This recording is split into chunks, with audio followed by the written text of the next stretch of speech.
I'm Ranger Sammy. I gotta tell you, I woke up this morning, probably like every morning, and I thought, oh my gosh, you are the luckiest human alive. Seriously. You know why? Think about this. I get to live in Alaska year-round. Yeah. Oh, I heard some groans. Yeah, but think about it. You guys came all the way up here to Alaska to see me. Right? Yeah, see?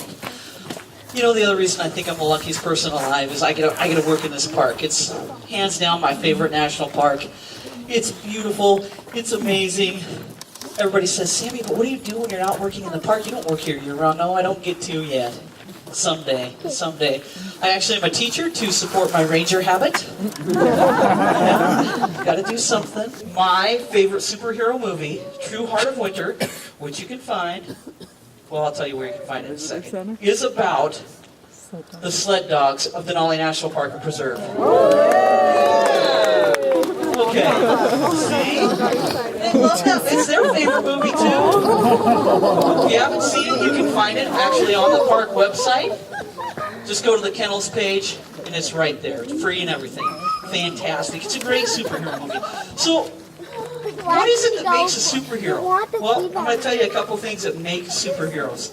Number one, they're extremely intelligent. Number two, they're very strong. Number three, they have extraordinary powers and ability. The last one, they have a positive attitude. Because think about it. Superheroes have to get up and fight the same battle every day, right? Yeah, they do. Do you think these guys have a positive attitude when you're cruising through, meeting some of our canine superhero rangers? Yeah, they totally do. Totally do. So when we think about superheroes and we think about this park, You guys are in a 6 million acre national park. The Rangers, the Canine Superhero Rangers that you're about to meet, are some of the most important Rangers in this entire park. They are courageous. They're intelligent. They're strong. They have extraordinary abilities and talents. They also are working hard every day to preserve the history and the culture of this park. All the while, they're creating a legacy as they do it.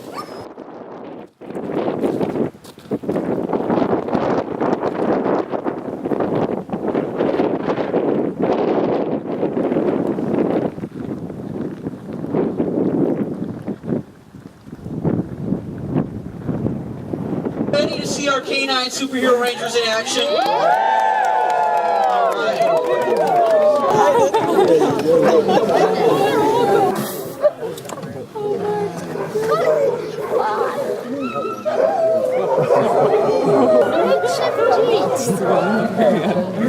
That's awesome. Don't do that.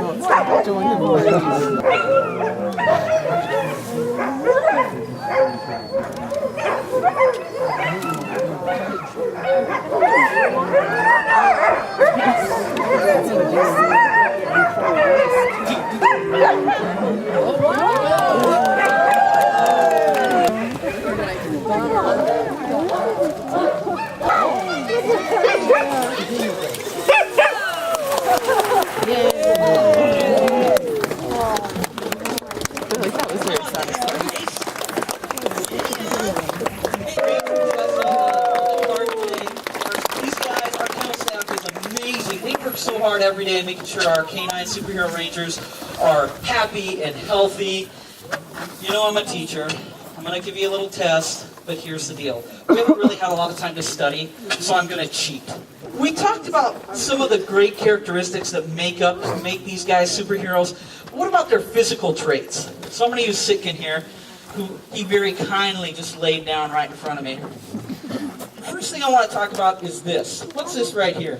Their fur. All superheroes need a cape. Their fur is exactly that. If you look closely, you're going to see there's actually 2 layers of fur. The outer layer is a longer, coarser layer of fur. It acts kind of like a raincoat. So if it's snowing or raining, it's shedding that water, that snow, it's keeping them dry. Then when you look under that fur, you're going to see a nice, short, finer layer of fur. That's the insulator layer. And that's what's going to keep these guys warm. You're going to see that most of the shedding that's happening right now is in that insulator layer. Okay? What is that? Tail. Their tail. Superheroes need to wear masks. It's the tail. It's not their face. Well, if you look at Seekin's face here, the fur around his face, it's much shorter, much finer fur. Not very long. There's not 2 layers of fur around their faces. So what they do in the winter, when it's nice and cold, is they'll cuddle up, they'll wrap that tail right over their nose, and cover their face. And they breathe in and out, so that warm air gets caught in between those bushy tails, and it keeps them warm. The next thing I'm going to point at is this. What is this? Their legs. Superman was able to leap buildings in a single bound because he had long legs. These guys have long legs to help them navigate through the park in the winter. Big old snow drifts, going through rivers, around obstacles, to help them travel into the park. Now, what would it look like if we had a kennel full of beagles and corgis? Yeah, they'd be high-centered all the time. It would be kind of hilarious. Okay. Sicken, I need your paw. Well, I just told you the answer. How about this big thing right here? Their paws. If you notice, all of our Canine Superhero Rangers have really big paws. They're very large and they're very compact. Why? All superheroes need a strong base. And that's what those paws are. They're super big and they act like snowshoes as they're traveling into the park in the winter. It keeps them up on the snow, keeps them strong and solid, but they're also compact. Their toes are close together, not spread out. How many of you guys have ever been hiking and got a rock in your shoe? Yeah. So we want them, it's irritating and it hurts. So we want their toes to be close together and compact so ice and snow doesn't build up between them and then it hurts them. We don't want that. Last thing I'm going to talk about is their personality. These guys have a save the world attitude every single morning. They get ready to get hooked up on the sled. What did it sound like? Everybody wanted to go, right? How many of you guys get up every morning and say, "Oh, I can't wait to go to work. This is the best." Okay, you guys are retired, and you are 12. So, see? These guys are so excited to work every day and do their job. Their energy and their personality shines through because they know that they're making a difference every day. So now we've talked a little bit about these guys. What the heck is it they do here? Well, here's what I'm going to tell you. So if you look behind us, you see this pile of antlers right there? When the park was first founded in 1917, we had a real problem with poachers and meat market hunters. They were coming into the park and decimating herds of Dall sheep. Well, our first superintendent, Harry Karstens, he knew that the only way he could get into the park and patrol for that was with a team of sled dogs. So that's what he did. These guys came in and helped to wipe out those poachers. You see, you can only find Dall sheep in certain areas of the world. Turns out these guys helped to save a rare species. Pretty impressive, right? Yeah. So today, they're not necessarily patrolling for poachers and hunters, but they are bringing researchers into the park to study our animals. They're also taking researchers into the park to study things like sound. So you're going to see a solar panel and a microphone there. These guys will haul researchers and that sound equipment deep into the park, deep into the wilderness of the park, set it up on glaciers, snowfields, and other areas, and monitor noise pollution. Take a second, and I want you to think. When is the last time any of you truly experienced silence?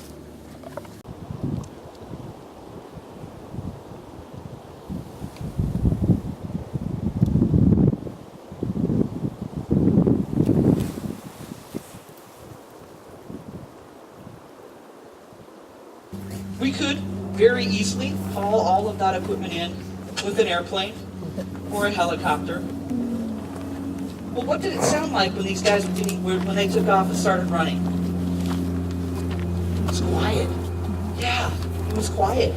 It kind of defeats the purpose to bring something like this when we're studying noise pollution. And we can use this. Okay? Now, that's not the only thing they're hauling in and out of the park. They're also hauling out of the park things like trash.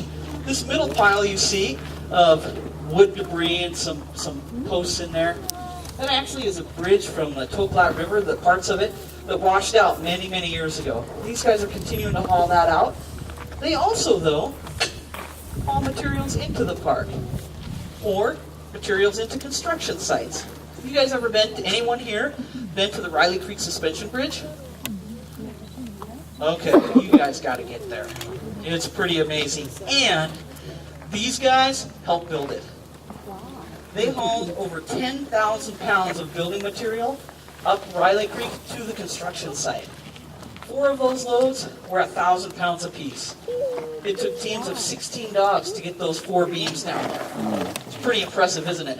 Walk on in there. It's actually the oldest building in the park that is used continually for its original purpose.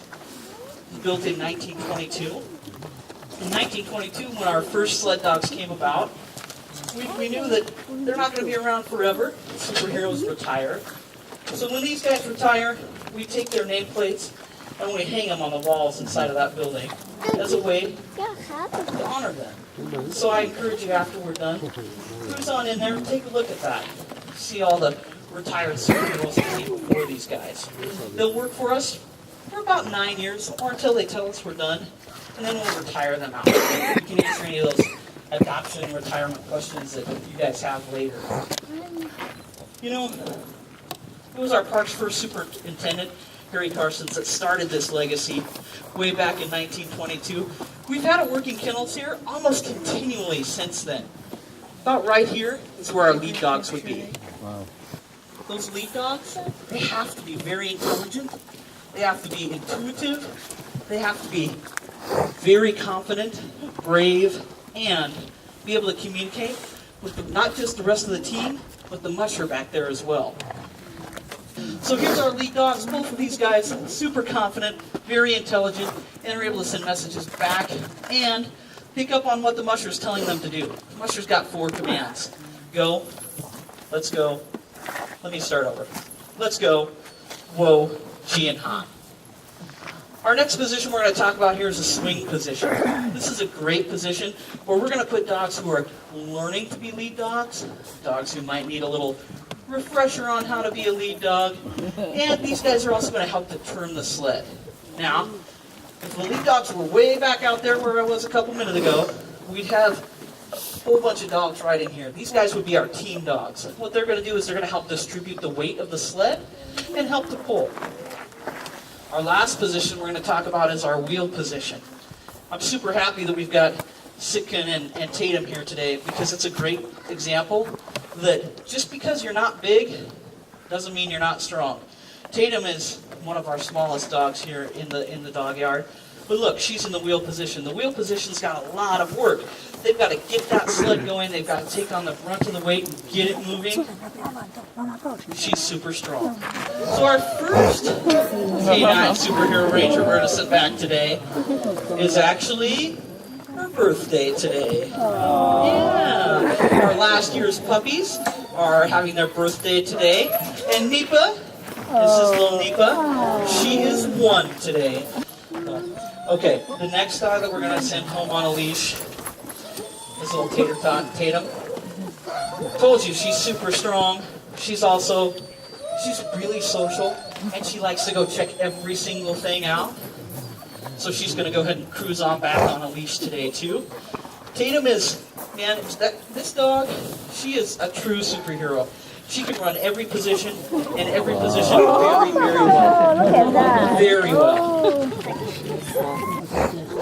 So the next thing that's going to happen, I'm going to need you guys to stay in your seats. What we're going to do, we're going to send a ranger back to their house. We're going to get them up, we're going to put them in 2-paw drive, take them off on a little run, and you're going to see them sprint back to their house. Okay. Wow, he's ready. This dog is a brilliant lead dog. She's fantastic, she's smart, she's confident, courageous. She doesn't come off all that way, she's kind of like, yeah, because she knows it. Next is Sitkin. Sitkin was in wheel today. Man, he looks like just a giant bull. He thinks he weighs about 20 pounds. Okay, he doesn't. He's about 84 pounds, pure muscle and strength. Sitkin is, I'll let you watch him run first. I'll talk about him just for another second. Yeah. Sitkin's a little bit of a social butterfly. He is trained to be a lead dog. He is definitely not our best lead dog because he wants to hang out with everybody. Just like regular superheroes have mortal humans who back them up, they need you to back them up as well. If these guys can make a difference, think about what all of us can do. We can. Now, believe it or not, I think that Gotham City Commissioner James Gordon might have said it best. He said this: you're going to make a difference. It might not always be huge. It might not be visible even. But it will matter just the same.